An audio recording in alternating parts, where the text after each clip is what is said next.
Stupid! Stupid! Why the hell did I agree to this? She came down the stairs looking like $1,000,000. I've never seen her so sexy before, ever.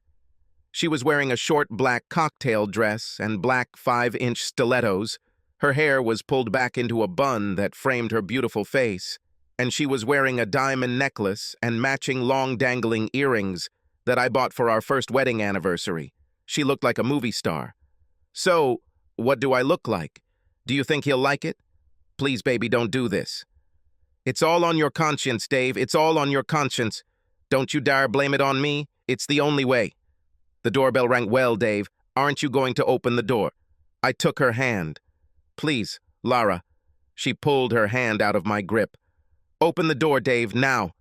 I turned and walked slowly towards the door, my head in confusion. I put my hand on the latch and looked back at her. She nodded towards the door. Hello, Charles. Good evening, Dave. Are you sure you're okay with this? Lara appeared behind my shoulder. Of course. He's sure. Come in, Charles. Oh, is this for me? Charles was her ex, and he was her boss.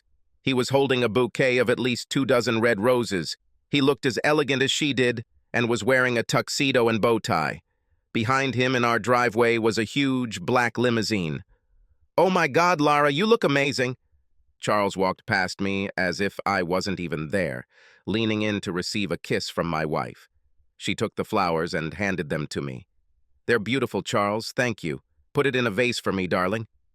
He held it for much longer, indecently longer, and just as I was about to protest, Lara shot me a scathing look over his shoulder. I lowered my ease. Yes, honey, I'll put them in the waiter. I walked into the kitchen to find a vase under the sink, straining to hear whispers in the hallway behind me. I heard the click of her shoes on the wooden floor of the living room, and when I entered the room behind them, carrying a vase of flowers, I desperately wanted to smash it on the back of Charles's head. Place the flowers on the table, honey. They are really beautiful. Thank you very much, Charles. They pale before your beauty. I cringed at his comment. Well, thank you, she replied. Why was I so stupid? Why did I even agree to this? It was much, much more difficult than I thought. Lara said, Don't wait, darling. I may not return until the morning. What? Wait a minute. She turned on her heel and led Charles by the hand into the hall. Then she opened the front door and looked me straight in the eyes as she stood on her tiptoes and kissed Charles passionately, right in the open doorway with the lights on so any of the neighbors could see her. She blew me a kiss and slammed the door. Charles walked her to the limousine. I leaned back on the steps of my stairs in despair, clasping my head in my hands. 2 weeks ago, I was at a stag party with a few of my friends. Harry was getting married, and we all decided to spend the night before he got under the thumb. Everything was going great, and we were all happy, having a brilliant night. Bill bought us all VIP tickets to a private booth at Killer Heels, a strip club in town. We jumped the line and were shown to our table. A bucket of chilled champagne was already there waiting for us, and we had a great view of the stage. A stunning young woman named Debbie said she would be our waitress for the evening, and if we needed anything, just ask. What do you mean? Harry asked, raising an eyebrow, trying to be smart. Anything, she smiled back. He shouted loudly, I fucking love it here. We ordered large drinks and were all huddled into the booth when a vision of wondrous beauty walked into the middle of the stage and the announcer spoke. Tammy, sweet innocent 18-year-old girl, people please don't give her any trouble. If you know what I mean by conveying my appreciation to her, Tammy! The crowd went wild, including us. She was stunning, and boy, how could she move. She turned her body into positions that I could only dream a woman could do. As the night wore on, we all became more and more loud and angry. Ian decided that the girl should give Harry a lap dance. Debbie replied, No problem. $50 here in the seat or $100 in the back room. Do you have one of the girls in mind? No, just any sexy one, please. And how about we have it here first, and then for all 5 of us in the back room? How much will that cost? You want 1 girl for each of you? 5 girls? Hell yes, Barry said. I'm not that kind of guy. I'm willing to spend the night watching strippers, but I have a good woman at home and I'm not disrespecting her by cheating on her. I'll stay at the bar, okay? Ian wouldn't tolerate anything like that. Barry, don't be an asshole. Join us. A dancer came to our table to dance for Harry, and she was amazing. She pushed through us to get to him and danced for him.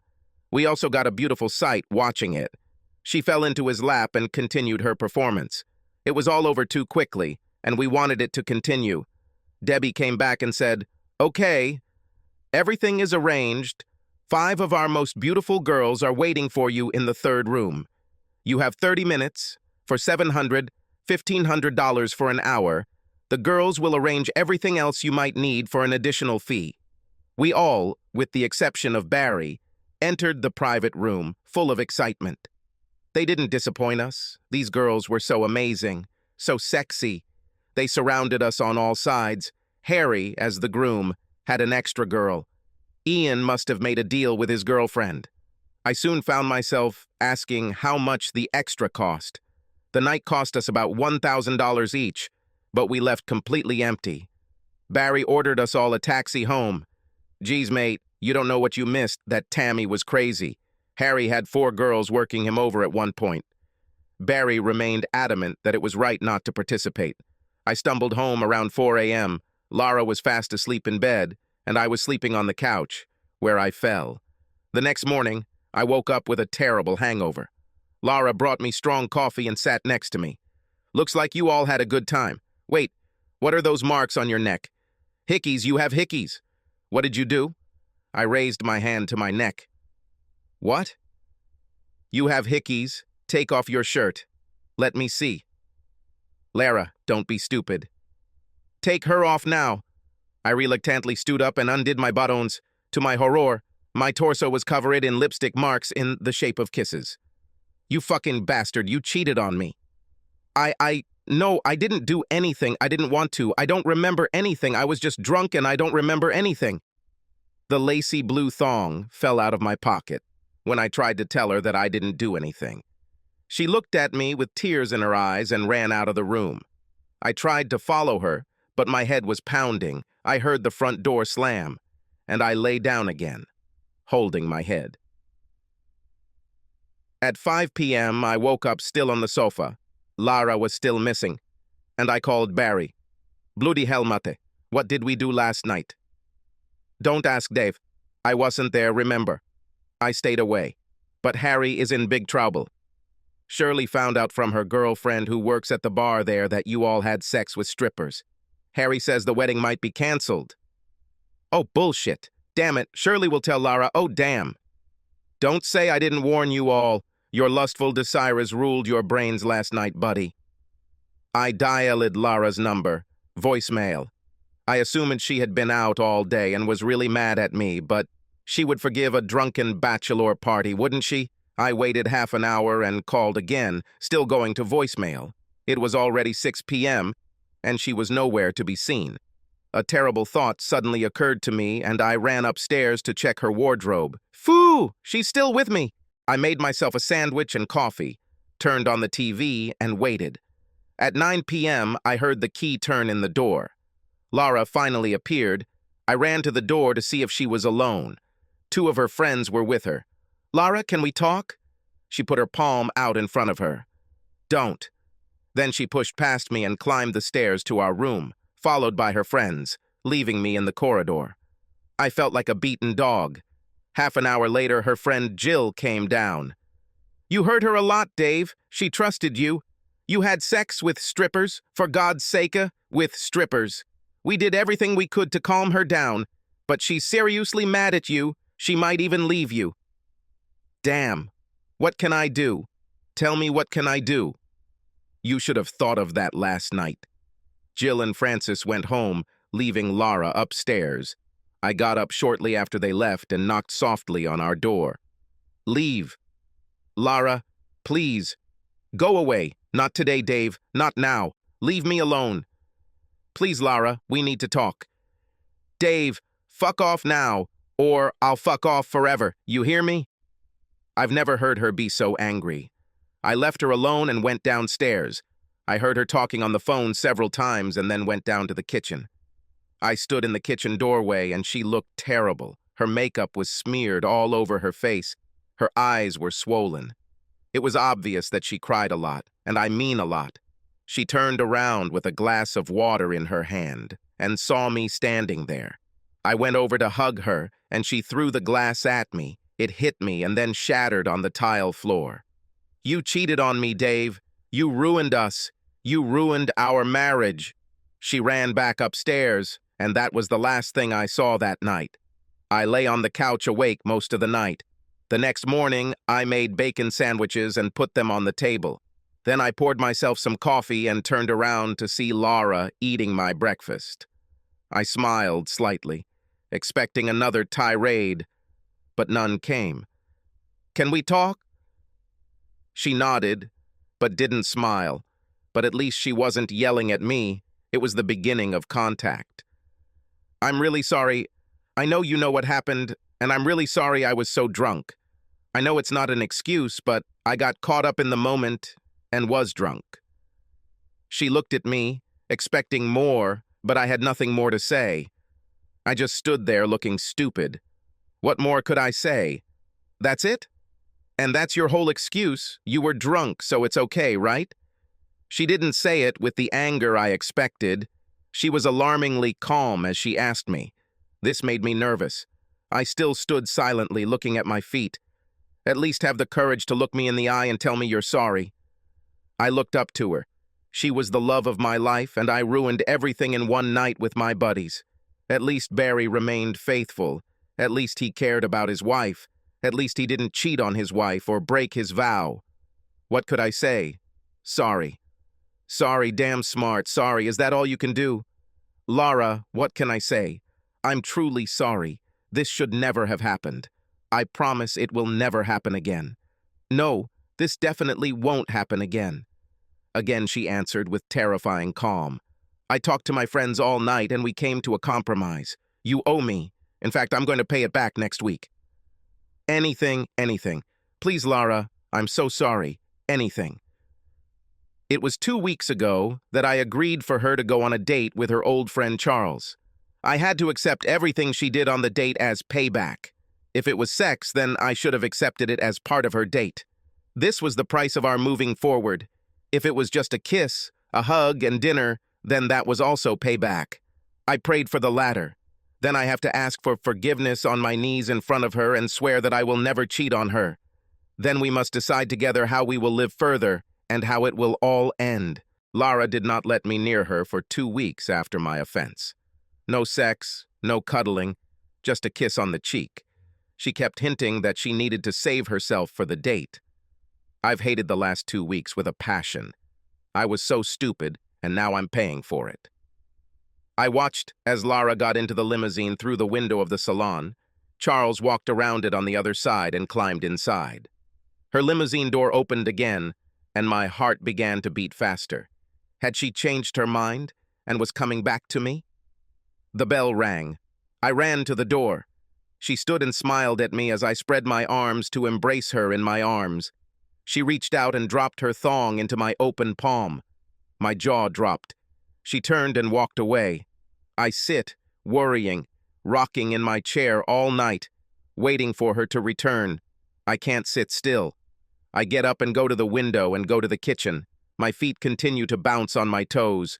I can't keep my hands still, and my head is completely confused. What is she doing? Is she going to have sex with him? Of course it is. She gave me her thong. If that's not a clear sign of her intentions, what else is?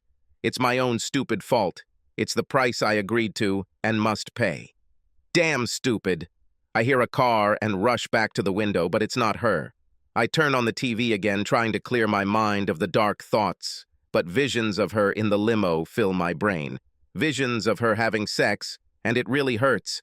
It's unimaginable. My stomach twists into a knot, my head hurts, even my chest begins to heave with pain. There's a car again, and I rush to the window. Again, it's not her. It's 2 a.m. and I'm far from sleep. I'm pacing around the house. I want to bang my head against the walls. I slam my fist into the living room door and only damage my arm and not the door, but at least it takes my mind off my thoughts for a minute. My thoughts are killing me. My visions are becoming obsessive and destroying my mind. I imagine her making love to him, and tears well up in my eyes. What have I done? I feel completely empty inside. I don't know what to do with myself. All I can think about is that she's having sex with another guy now and I can't change anything. It's my fault what's happening now. I cheated on her. I broke my O2. I betrayed her. Will she leave me? Now my whole body is shaking and I am shaking, not out of anger at her, but at myself for allowing this to happen.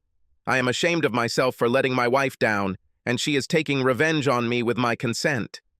I actually gave this man my blessing to have sex with my wife. I feel bile rising in my mouth, that taste that comes right before you throw up, but it doesn't come and doesn't relieve me of this feeling. I don't hate her for what she's doing tonight. It's my fault. I hate myself, and I have to be punished if I want her back in my life. I was so stupid, so stupid. Suddenly, the taste of bile reappears, and I vomit into the bowl I took earlier. My stomach empties, and I feel better for a minute until I see her face in my mind again. Maybe right now, she's making love to him. Right now, in the limousine? Was he really touching her perfect body, my wife's perfect body, all night?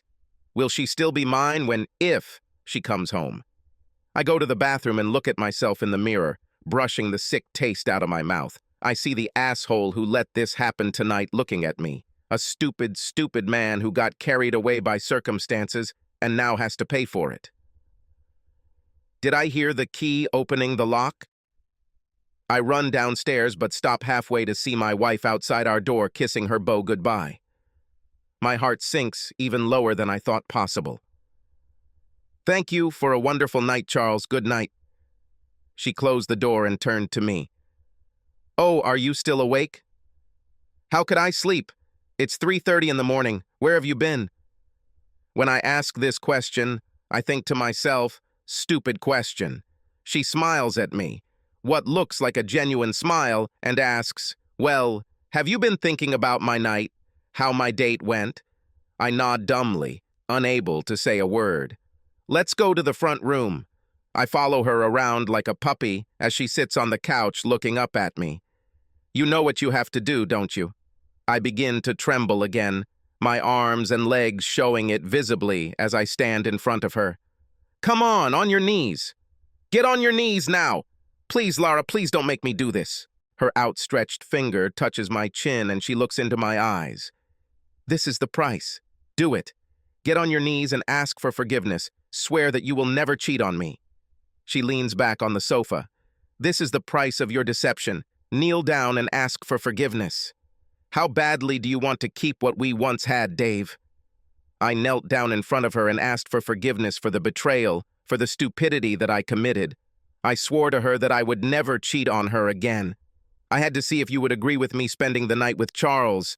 I had to make sure that we were even and that you would beg for forgiveness on your knees in front of me. I needed to see how far you would go to save our marriage. That Charles? He didn't have sex with you? No, he didn't have sex with me. But, I had to see if you were sorry enough to let me do this tonight. We had a wonderful dinner and Charles asked me to dance. He wanted to have sex with me, and believe me, I was close to letting him. We planned this to teach you a lesson. But I didn't let him do this because I love you. I really want to improve our relationship and save our marriage. I hope tonight was hell for you. You put me through hell for the last 2 weeks. I will never forget your betrayal, but in time I may forgive you. I hope this gives you an idea of what I went through. I thought you really did it. I've been to hell and back tonight. I sat back on my heels, and the emotions of the night came flooding out. Barriers came crashing down, and I began to sob. We both went to bed, broken, without kisses, without hugs. We just slept. The next morning, we talked like never before. I have learned my lesson and know that I will never cheat on this wonderful woman again, no matter what the temptation. We have a long way to go to get back to where we were. But I love this smart lady with all my heart, and I know she loves me. I plan to hold on to her until we're old and gray. Subscribe to our channel so that your second chapter